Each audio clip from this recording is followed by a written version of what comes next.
This is Chris Coons, the Democrat senator from Delaware.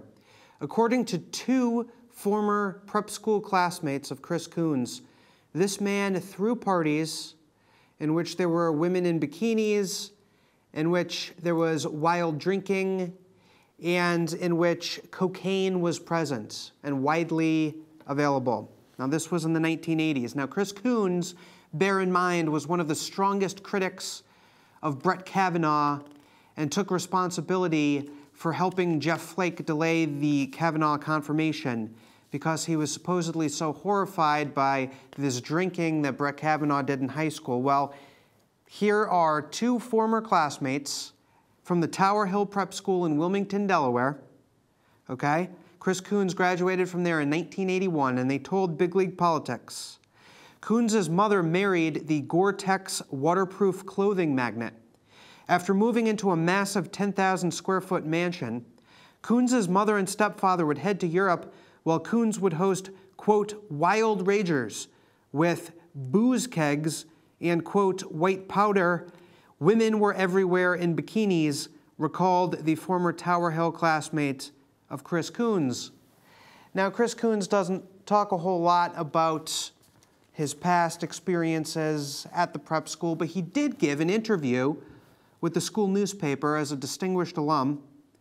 He remembers going to football training camp the summer before my freshman year. It was a harrowing experience. It was a new school, a new culture, a new group of guys. But some of my closest friends through high school, college, and into today came out of that experience. Gee, that sounds a whole lot like Brett Kavanaugh's story that he told in front of the Senate and in front of America. I worked harder in high school than I did at Amherst College or at Yale Law School, and if I hadn't had Tower Hill, I don't think I would have made it through either, Coons said. That also sounds pretty similar to Brett Kavanaugh, who talked about how he worked hard, who talked about how he went to Yale Law School. The difference is that Brett Kavanaugh was not going to wild parties, obviously, according to his calendars, according to anybody who watched that case. He was a good student. Chris Coons, on the other hand, was throwing wild keg parties, ragers, women in bikinis, and white powder. White powder, of course, meaning cocaine.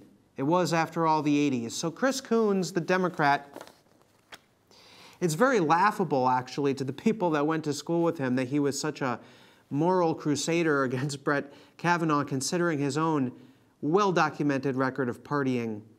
We are going to stay on this story. Please keep watching BigLeaguePolitics.com.